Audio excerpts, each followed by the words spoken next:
Good morning, guys! Hi! So, update. Wala pa rin akong ilaw. As usual. Mahirap kasi talaga mag-request, guys, dito sa amin. Ewan ko ba kung iniipid nila ang budget, but ang hirap mabigay yung sa amin naman talaga. Wow. Anyway, whatever. First things first, medyo madami tayong ganap today. Because, well, I don't know kung marami tayong ganap today o nasa isip ko lang. It's still my 6 days vacation. And, I want to sit down but you're far away. Nakikita nyo guys to? Nakikita nyo to? Meron dito sa TikTok eh. Actually, nakita ko to because of TikTok. Kaya binili ko to dito. Meron din naman dito. Hindi ko siya binili sa TikTok pero meron siya dito sa Saudi Arabia. And I'm gonna tell you my honest review dito sa ganitong washing machine.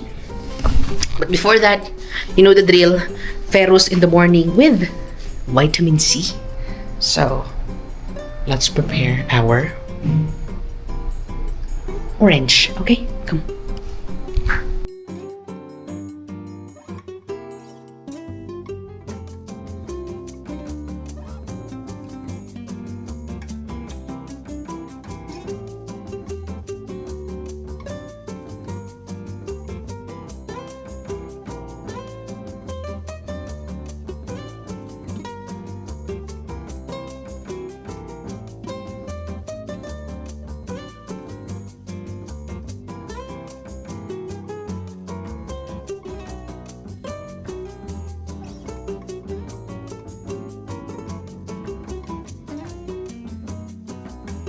Oh, wait guys, before pala ako mag-chop-chop sa labas, ibabad ko na lang tong aking uniform. Babad. I am going to use my washing machine. So, na-set up ko na siya dyan. Ganito yung tsura niya. It looks very good. Mamaya, papakita ko sa inyo yung tsura niya kasi na-set up ko na kagabi eh. So, isasaksak lang muna natin siya. For a while. Okay. Oh, this is the dryer. Now, if you would ask me, was it effective? No, it's not. It's not. Ang kaya niyang labahan, guys, is, ilan bang naglabahan po hapon? 1, 2, 3, 4, 4. I'll be honest to you, kung gusto niyo talagang umikot siya ng maayos, dalawa lang. Dalawang damit lang ang magandang kasya sa kanya para umikot siya ng maayos. So, my game plan is, yung mga white ko, since ang plano ko lang naman noon is ibabad lang. So, instead na ibabad ko lang, at least kung iikot to, ikot-babad, ikot-babad. Ang ikot nga will last for 10 minutes, 5 minutes and 10 minutes lang. And that's it. It's not really a heavy duty. Okay siya sa mga medyas, bra, and panty.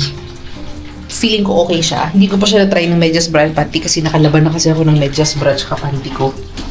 But for clothes, I don't recommend it. For the baby clothes, I think I will use that for my baby sa future.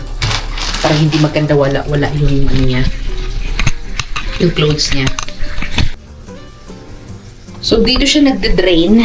Meron siyang maliit na parang tube na magde-drain. But make sure na kapag naglalagay ka ng water, ilalagay mo yung tube dyan. Kung hindi, drain lang siya ng drain. So, the water is good. Now, okay. This is 10 minutes. There you go. Ikot lang siya dyan, guys. 10 minutes. Is it acceptable? It's up to you. You think about it. Close it in. Okay siya sa mga yun nga, nagdo-dorm. And kung halimbawa meron kang uniform na isa lang yung uniform mo and then gusto mong labahan always and gagamitin mo the next day because isa lang yung uniform. That's good. Yeah, I think, yes. At least hindi lang nakababad yung uniform. At least umiikot siya ba? Umiikot pa rin naman. So it's up to you if you like purchase that. If you like to purchase, ilalagay ko na lang din ang link sa TikTok shop. But the expectations do not go too high. But I think it will help you. I think, maybe. It's up to you. Kanina nung nandun ako sa kitchen, kausap ko yung isang buntis. 18 weeks pa lang ata siya. Mas ahead ako sa kanya. Oh, may bump. Natatawa ako kasi nga, yun nga, nung nagsaslice ako ng beef ko kanina, naiiyak ako kasi hindi ko talaga siya mas-slice ng maayos. Kasi unang-una sa lahat, malamig yung marinate. Tapos, pag mag-slice ako ng beef, kailangan mo mag-effort, di ba? Hindi ko kayang mag-exert ng effort sa umaga kasi sobrang sakit. Andito kasi yung pain niya, to sa dulo. Then, magnanamb yung buong braso ko. Hindi ko kaya. As in. So, habang nandun siya, tinitingnan niya rin ako. Yung struggle naman niya, guys, suka siya ng suka. Ako wala akong suka. Wait, guys. May papakita ko sa inyo habang nagsistorya ako kasi masakit talaga. Yung likod ko, yung parang sa pakpak ng likod ko, sobrang sakit. So, nakahanap ako ng gagawin since wala namang maghihilot sa akin dito. Water bottle, isasakto ko siya doon sa scapula. Scapula ba tawag doon na buto? Sa buto na part, ng parang pakpak na part ng bone. Hindi ako makahinga kasi guys, pag nag-ano siya, pag nagsistephen siya, hindi ako makahinga. Ayun na guys. Dami kong problema sa buhay. Pregnancy is not easy. Especially when you're alone. So, before ako magtiklop ng damit, kailangan ko muna siya matamaan yung muscle na yun na tumitigas. Oh my gosh! Ayan, natamaan siya. Woo! Natamaan siya ng water bottle.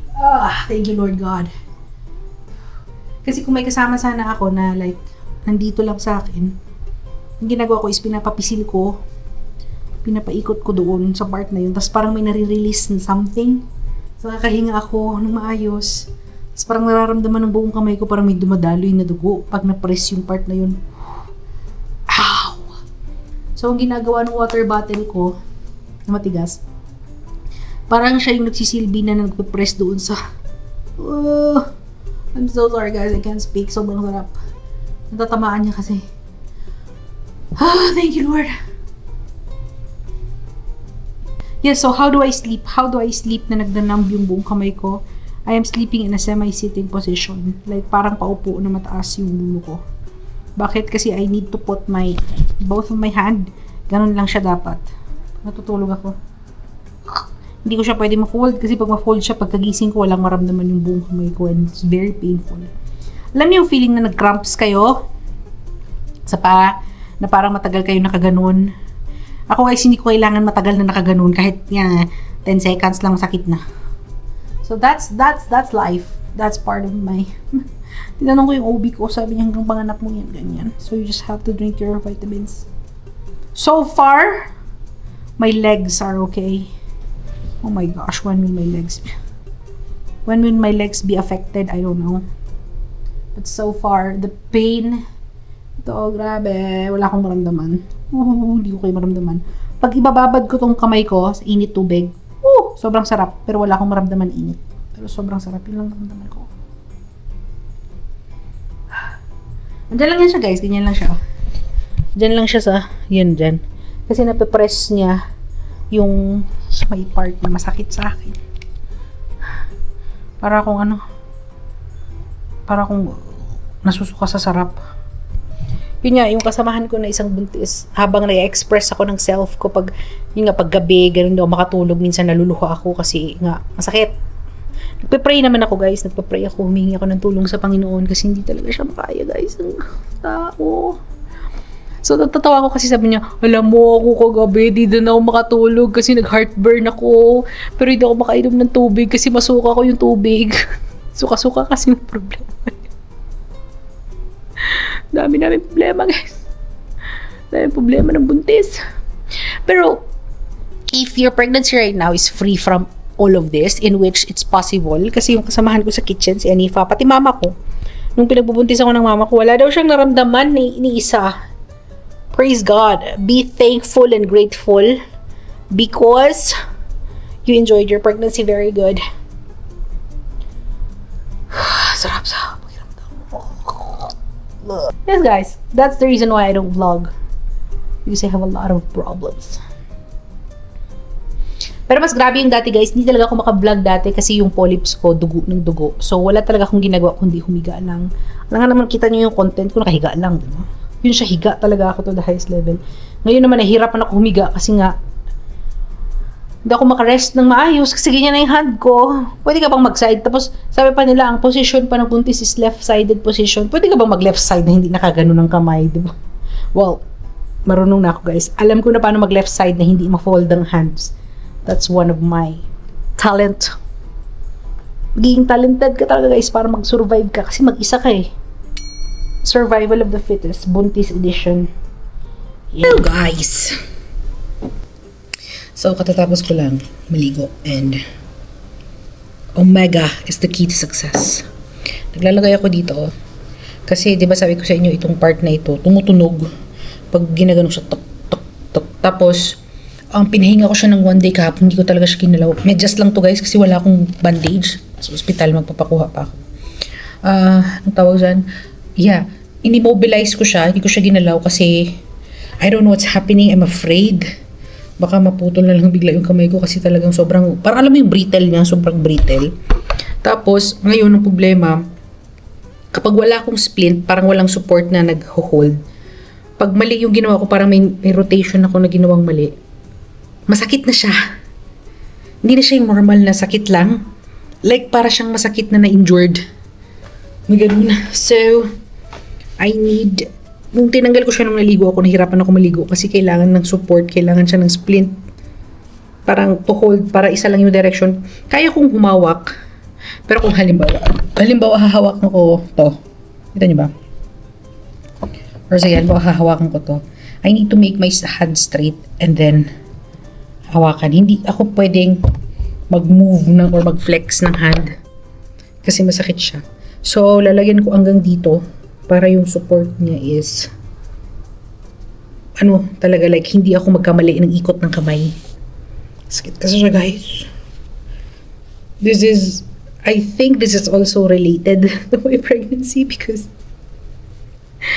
where is it related? I mean, I'm okay before. Well, na-experience ko tong ganitong sakit dati nung nagandar yung arthritis ko. May arthritis ako eh.